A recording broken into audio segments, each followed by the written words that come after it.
Questions to the Prime Minister. Ian Murray. Number one, please, Mr. Speaker. Thank you, Mr. Speaker.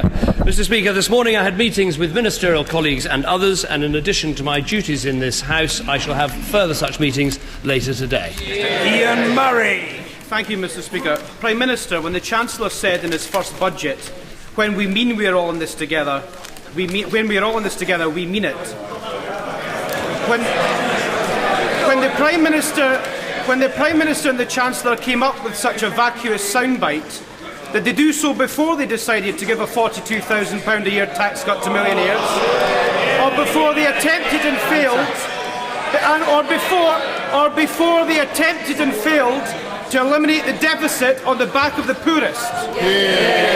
Well, the fact is, the honourable gentleman cannot hide from the statistics that show that inequality is down, poverty is down, 3 million of the poorest people have been taken out of income tax altogether, and most importantly, we've created jobs for tens of thousands of our fellow countrymen and women. And today we see the unemployment statistics with a record number of people in work, and in his constituency, which I thought he would want to welcome, the claimant count has fallen since the election in his constituency by 49%. That's what's happened. That's how we're beating poverty. Mr. Chris Kelly. Thank you, Mr. Speaker. When this government took office, metal theft was rife, especially in the Black Country. This government listened to the all-party parliamentary group on combating metal theft, banned cash payments and banned the Scrap Metal Dealers Act. Once he's been returned for another term as Prime Minister, what more will my right honourable friend do to ensure that instances of this abhorrent crime reduce further still, so that no more church roofs get horrendously damaged and no more trains get stopped in their tracks as a result of sheer greed? My honourable friend is absolutely right. This is an important line of crime that's been increasing, not least because of the value of this scrap metal. The church on the Whitney roof, on the Whitney church in my constituency, has been stolen. So what we have done is that we have made sure scrap metal dealers are required to hold licences. Councils can revoke a licence at any time. We've banned cash payments to purchase scrap metal, and we've provided £6 million additional funding for a dedicated national metal task force. What I will do if re-elected is make sure the police continue to have the powers and the ability to crack down on this abhorrent crime. Ed Miliband.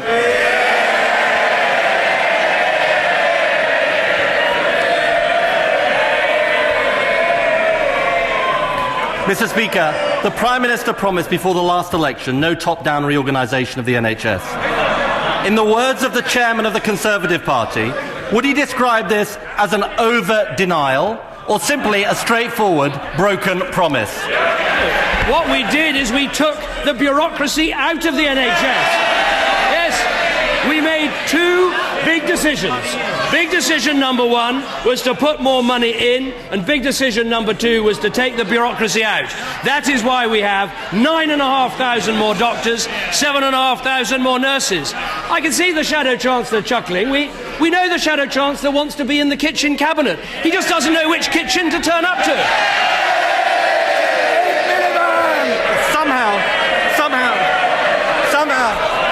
Somehow, Mr. Speaker, I thought he might mention kitchens. Let me just say, at least I paid for my kitchen, unlike the government chief whip. Now,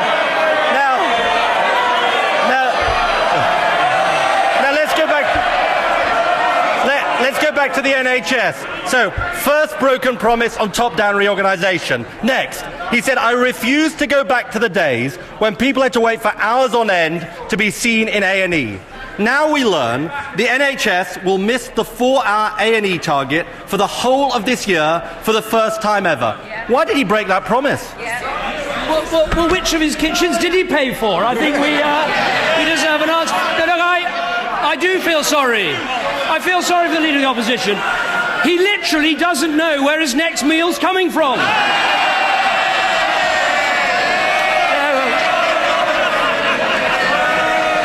Oh, don't worry, there's plenty more. He asked about accident emergency.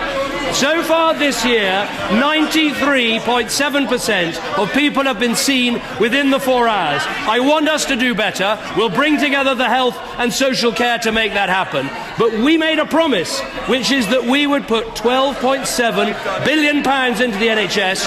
They said it was irresponsible. We invested in our health service. That's another broken promise on accident and emergency. Now let's turn to cancer. On cancer, he said, the key issue was how long people had to wait to get treatment. But the NHS is missing the 62-day treatment target. Why did he break that promise? Well, let me bring him closer to home, and this genuinely the home in Doncaster.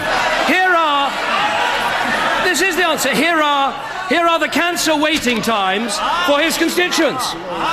95.2% of patients with suspected cancer were seen by a specialist within 2 weeks, and the target is 93%. Target met. 97.9% of patients diagnosed with cancer began treatment within 30 days. The target is 96%. Target met. 87% of patients began cancer treatment within 62 days of an urgent GP referral. Target 85%. Target met. The fact is, on the NHS, we put in the investment, we increased the doctors, we increased the nurses, and frankly, if he can't stand the heat, he better get out of his second kitchen. Speaker, I think that was a long-winded way of saying he's broken his promises on the NHS. Now, let's turn to another one of his promises. He promised a bare-knuckle fight to stop the closure of A&E and maternity units.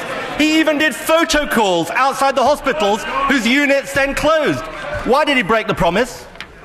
I'm very glad he has raised this issue, because at a previous Prime Minister's questions, he stood there and produced a list of, I believe, 27 hospitals, 7 of which were shut under a Labour government. That is how incompetent he is as leader of the opposition. Just imagine what a mess he'd make if he was running the country. Great, Mr. Speaker, because I've got a photo of him here, Chase Farm Hospital. This is what he said. If you call an election on November the 1st, we'll stop the closure of services on this hospital on November the 2nd. Then he closed the services. That is what happened on his watch. Now, since the last election, he's broken his health service promises on waiting times, cancer treatment, A&E, and on the top-down reorganisation. When he makes a whole series of new NHS promises, why on earth should anyone believe him? I tell you why people should believe us, because we have the strong economy that can deliver the strong NHS. We promised more money for our NHS. Promise delivered. We promised more nurses for our NHS. Promise delivered. We promised more doctors for our NHS. Promise delivered. We said that we would sort out the mixed-sex wards, the hospital-acquired infections. Promise delivered. But isn't it interesting, Mr. Speaker? 5 questions and not one mention of the unemployment figures today. He cannot bear the fact that the employment rate in our country is at a record level. There are a record number of people in work, a record number of women in work, there are a record number of vacancies. That's what this country is delivering, a strong economy that builds a strong NHS. People are worse off, and the NHS is worse off on his watch, and that's why working families cannot afford another 5 years of him. And everybody knows the NHS cannot survive another 5 years of this government. The NHS was built by Labour, saved by Labour, and will only be safe in the hands of the next Labour government. There is only one government in the history of the NHS that cut the NHS, and it was the last Labour government in the 70s. They did it because they lost control of the economy. Every forecast he has made about the economy has been wrong. He said there'd be no jobs. We have record jobs. He said we wouldn't cut the deficit. The deficit is down. He said there wouldn't be growth. We've got the strongest growth for any major Western economy. He has made misjudgment after misjudgment on every single question. We talk about our long-term economic plan because it's about changing lives. It's about jobs. It's about livelihoods. It's about giving people the chance of security. That is what will be on the ballot paper in 50 days' time, and they will never trust him with the future of our country. Jesse Norman!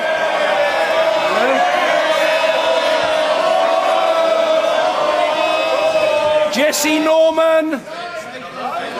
The Honourable Gentleman not here. Sir Malcolm Bruce! Thank you, Mr. Speaker. Does the Prime Minister agree with me that the best prospect for the people of Scotland is to be a successful part of a growing United Kingdom, and that Alex Salmond's mission to shake this House to its foundations will deny recovery, jobs, mortgages, and threaten both the UK and Scotland, which is why the people of Gordon are uniting to deny his return to this House? Well, I think my honourable friend makes an important point, which is what the SNP want is to break up our country. And that is why it's so appalling that although he's now said he doesn't want a formal pact with the SNP, he will not rule out a confidence and supply agreement. He won't rule out relying on the SNP in vote after vote after vote, making sure that they would get the advantage and people in England and Wales and Northern Ireland would be let down. Yes, we rule it out. Look, I know he wants to. I know that. Look, what I'd say to the Shadow Chancellor is that his boss threw both his kitchen sinks at the NHS and he still couldn't win. Theresa Pearce.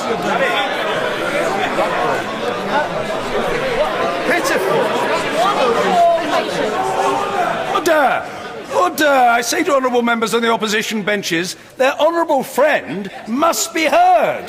Theresa Pearce. 1 in 4 patients are waiting over a week for a GP appointment, and some are waiting 2 weeks in my constituency. A third can't even get through on the phone. And yet we have 23% of London GPs due to quit the NHS in the next 5 years. Will the Prime Minister take responsibility for the increasing crisis in GPs on his watch? Well, what I'd say to the Honourable Lady is nationwide we have 1,000 more GPs in the NHS. In her own constituency, there are 8 more GPs compared with 2010. There are 317 more GPs in the London area. And the Royal College of GPs, who's often criticised this government, has said actually now there's never been a better time to go into general practice. James Morris. Thank you, Mr. Speaker.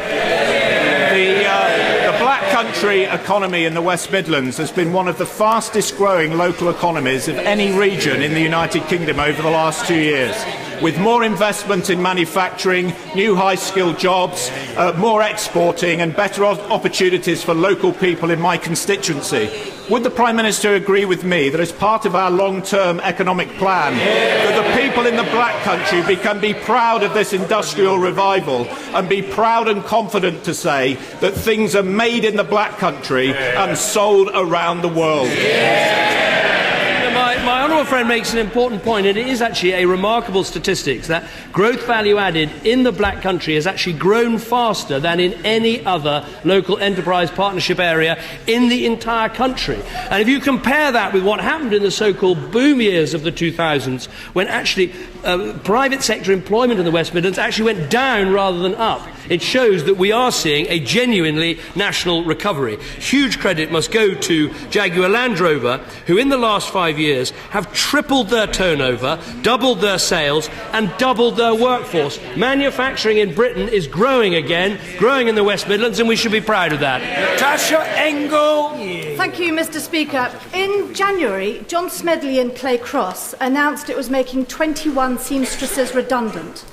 It took nearly 2 months before somebody from the Job Centre's Rapid Response team went in to see these women. The response was unsympathetic, unhelpful and anything but rapid. What has happened to Rapid Response? And what's happened to Rapid Response? And why have these workers been so badly let down? Well, I agree with the Honourable Lady. It is important that Job Centre Plus is there to help employees when they're let go by their employers. That's what they're there for. Generally speaking, I hear very good reports of what they do.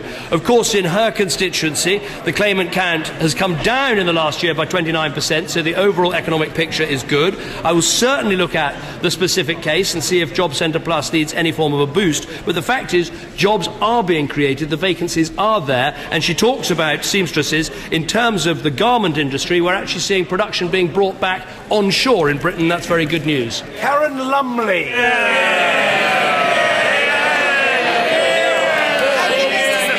unemployment count in Redditch at the end of the year had fallen below 850 for the first time since 2005. Does my right honourable friend agree with me it would be catastrophic for Redditch, hard-working people in Redditch, if it was undone by the party opposite? thank the Honourable Lady for her question. Today's figures are remarkable. We see employment up by 1.89 million since the election. We used to talk about creating 2 million private sector jobs. It's now 2.3 million private sector jobs. And another figure that is fresh out today is that the youth claimant count is now at its lowest rate since the 1970s, 40 years ago. In Redditch, the claimant count has fallen by 63% since the election, and the youth claimant count down by 39% in the last year alone. The plan is working, and it's not just dry and dusty statistics. This is about people getting a job, getting a livelihood, getting security, and that's what we want to keep going. Jim Sheridan. Thank you, Mr. Speaker. The Prime Minister will be well aware of the hard work that went in to the Smith Agreement. And he will be disappointed, as I am, to see the front page of the Daily Record today showing 4 councillors, SNP councillors, burning that very agreement.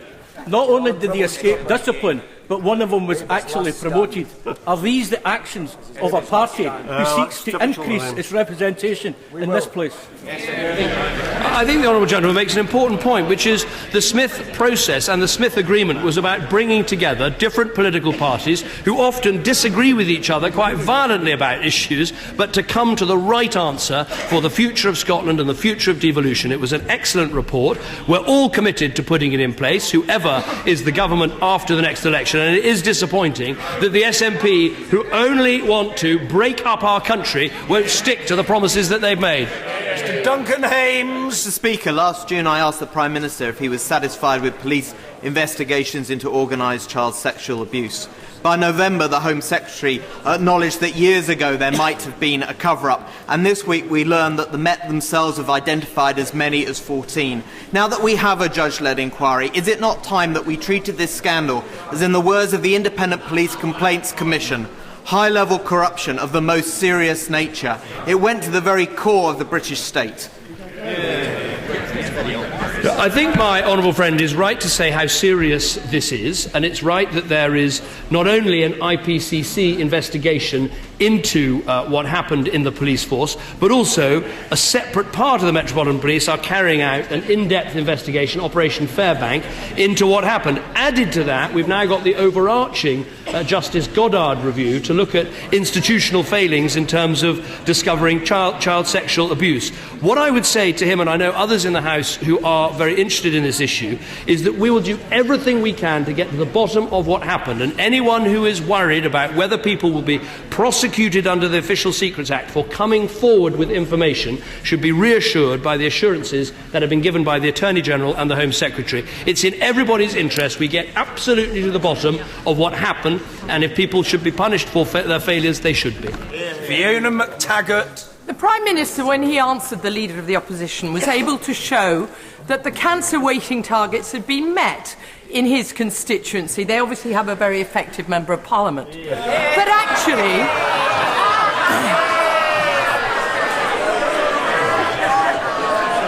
the Prime Minister is responsible for the National Health Service as a whole. And he will be aware that nationally, the 62-day wait for treatment for cancer patients after referral has been breached in each of the last 4 quarters. So what does he have to say to the over 5,000 cancer patients, including 1 in 4 people with bowel or lung cancer, who are waiting months before they get any treatment? Well, I would say, look, everybody in this House, me included, knows people who've been affected by cancer and have died of cancer. And this government has put an enormous amount of effort, as previous ones have done. I will answer the question. I will answer the question very directly, right? And we have made sure. Order! Members must hear the answer. Order! I said it a moment ago to the other side. The Prime Minister must be heard. The Right Honourable Gentleman. Make sure that 500,000 more people have been referred for cancer treatment, and as a result, cancer survival rates are going up. Now, I do think it's worthwhile, as well as looking at the national figures, looking at the constituency figures. And I have her figures here.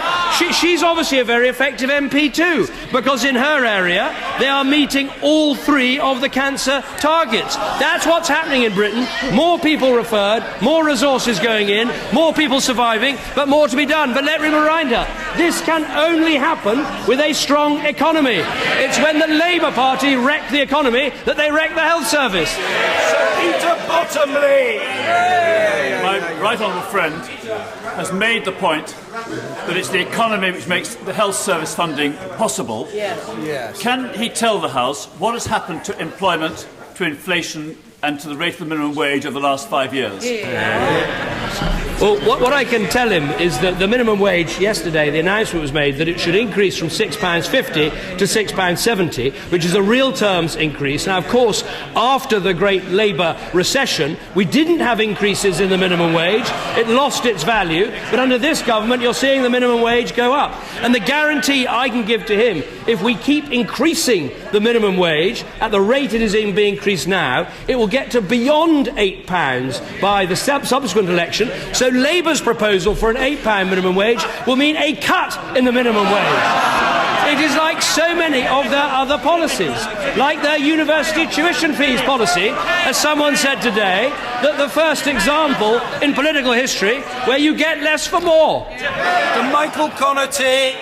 Mr. Speaker, my neighbour Helen lived for many years with degenerative multiple sclerosis in her own home until she died, sadly, because of the Independent Living Fund. How can the Prime Minister and this government morally justify taking away the Independent Living Fund from the most disabled people in our communities so they may end up being institutionalised and not independent? Well, as he knows, what we've done is devolve the funding for the Independent Living Fund, but we've also maintained the vitally important disability benefits, like the Disability Living Allowance, which has been uprated every year in line with inflation. John Howell. Does my right honourable friend agree with me that our long-term economic plan is doing an outstanding job in my constituency? Unemployment now stands at 269, making it the best performance of any constituency in the country. And will he join with me in thanking those firms that I visited last week in Tame who are running fantastic apprenticeship schemes and the young people who are joining them? I'm certainly do that. I'm delighted that unemployment is so low in his constituency. The facts are that these latest figures show that the UK's employment rate has seen the largest rise of any G7 country over the last year. Today, there are nearly 1 million fewer people on the main out-of-work benefits and nearly 2 million more people in work in our country. More young people have got into work in the UK over the last year than in the rest of the European Union put together. Those are the benefits of having a long-term economic plan, sticking to a long-term economic plan, and ignoring the hopeless advice from the party opposite. Ian Lavery. Thank you, Mr. Speaker. Despite the Prime Minister's fine words and rhetoric, his government's cost of living crisis has hammered many families in the North East. We've got tens of thousands public sector jobs butchered. We've got unemployment the highest level in the UK. We've got weekly earnings £71 less than the national average and a life expectancy of 10 years less than anywhere else in the country. Isn't that time the Prime Minister showed some guts and apologised to the people in the North East? Well, first of all, let's look at what's happened in his own constituency. Right? The claimant count has fallen in the last year by 28%, more than a quarter. The youth claimant count in the last year alone, not for the whole of the government, but last year alone, a 32% fall. I thought this was the party that said how important it was to get young people off the dole and into work. That's what this government's done. Now, unemployment has fallen in every region of the country. If we take the North East, it's fallen by 21,000 over the last year. That is what is happening. We're creating jobs, we're generating growth, we're taking the poorest people out of tax altogether, 3 million nationwide. The party opposite say calm down. I can't calm down when I see the success that our long-term economic plan is generating. We've got 50 days to make sure that the people who delivered this plan can go on delivering the plan instead of the people who would wreck it. Mr. Nigel Evans. On that theme, BAE Systems, who manufacture world-beating military jets, announced that they're to set up a training academy in the Ribble Valley, upskilling the current workforce and also bringing on new talent via their ambitious apprenticeship scheme. Will the Prime Minister welcome the £15.6 million investment in this training academy? And next year, when it opens, will he come and visit the Samlesbury site in his continuing capacity as the Prime Minister of our great country? I'm very grateful for the invitation. I was at BAE's other main site in the northwest, the Wharton site, last week as a celebration of National Apprenticeship Week, and looking at the training and the skills that they're delivering. They are hiring 440 apprentices this year, which is a record for BAE Systems that is doing very well under this government. This is absolutely vital work. We've delivered 2 million apprentices in this Parliament. We aim to deliver 3 million in the next Parliament, and these manufacturing apprenticeships are particularly vital. So yes, I'll certainly take him up on the invitation to come and open this excellent academy. Mr. Keith Vaz. Mr. Speaker, last Saturday, the Prime Minister spoke at the unveiling of the magnificent Mahatma Gandhi statue in Parliament Square. Yes. I observed him in deep conversation with Arun Jaitley, the Indian Finance Minister, and Amitabh Bachchan, its greatest actor. Which man offered him the best advice for the next election? Was it the person who presented a budget that will affect a sixth of humanity, or an actor whose acting tips might well help the Prime Minister in the TV debates? Well, I'm very grateful that the Honourable Gentleman was able to attend this beautiful ceremony, a superb statue, and a great turnout of members of Parliament, of school children and others to see this extraordinary statue. And I think it's quite right that Mahatma Gandhi stands there alongside Churchill, alongside Mandela, in such an important square for our nation. In terms of the advice I was given, these were all private conversations, so I won't delve too far into them. All I would say is I think the new Indian government and the reforms that they're making, opening up the Indian economy, will only make sure that the relationship between our countries becomes stronger still. Mr. Paul Uppal.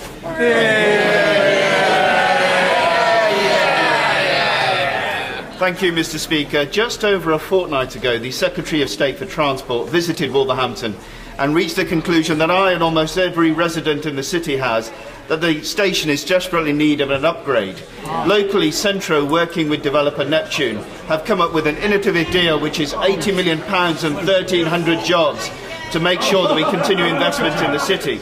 Would my right honourable friend use his offices along with the DfT to ensure that Wolverhampton not only gets a station, but we actually increase industrial renaissance in the West Midlands that we have for the last 5 years? Well, first of all, let me pay tribute to my honourable friend for the incredibly hard work that he has put in to campaign for this station, and I can tell him that following the visit of the Secretary of State for Transport, there is £13.5 million that's been secured through the local transport and growth deal to fund this project. It's because of his hard work that this is going ahead. It's absolutely essential that Wolverhampton benefits from good road, rail and other infrastructure connections so that it can benefit from the growth we're seeing in our country. Liz McInnes. Thank you, Mr. Speaker. The Prime Minister has a record of looking the other way when it comes to allegations of wrongdoing in his own team. He did it with Andy Coulson, and he's doing it now with the Honourable Member for Welling and Hatfield. Can the Prime Minister explain why he has been so quick to rule out an investigation into his own party chairman?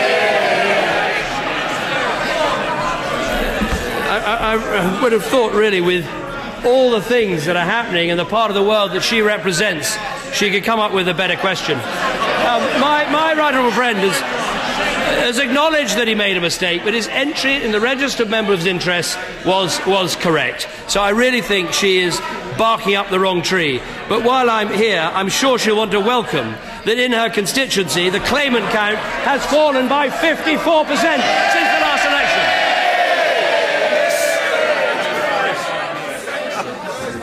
David Morris. Thank you very much. I would like to thank the Prime Minister for steering this country in the past 5 years through economic waters never seen before caused by the previous Labour government. And would he also agree with me that 765,000 people have started up their businesses since 2010, which is the highest quota ever since the 1980s, and would he agree with me that this is a good thing, not like the Labour Party say, a collapse in the labour market that they caused? I think my honourable friend is absolutely right. Of course, of the jobs created over the last year, something like 95% of them have been employees in businesses. But we've seen in our country a really big increase in entrepreneurialism, in businesses being started up, lighting the fires of enterprise. This is absolutely vital because these individuals will go on and build great companies, build our industrial base and provide the jobs of the future. And yes, he's right. So often in this House we talk about our growing economy and never hear one word of regret for the people who crashed the car in the first place. Thank you, Mr. Speaker. This week it was revealed that a second criminal inquiry into former member of this House, Sir Cyril Smith, was closed down by senior police officers. I believe there will be other examples of cover-up yet to be revealed. Notwithstanding the reassurances of the Home Secretary, will the Prime Minister please give a cast-iron guarantee that former public officials with knowledge of the cover-ups are given full whistleblower protections? I'm grateful the honourable gentleman has asked this question because I think it comes down to three separate questions, because there's this concern about whether people would be prosecuted under the Official Secrets Act. Now, in terms of people giving evidence to the Goddard review, Justice Goddard is perfectly able to ask the Attorney-General, as has happened with all previous commissions of inquiry of this type, to make sure that no one can incriminate themselves when they give evidence, and I'm sure that will happen. In terms of giving evidence to the IPCC inquiry, the Home Secretary has given very clear guidance on that issue, and in terms of disclosing to the press, the Attorney-General said very recently it would be highly unlikely that it would ever be in the public interest for someone who did that, revealing wrongdoing, to be subject to prosecution. I'm absolutely clear. I don't want to see anyone prosecuted for uncovering wrongdoing in this way, and I hope he will take that in the spirit in which it's meant.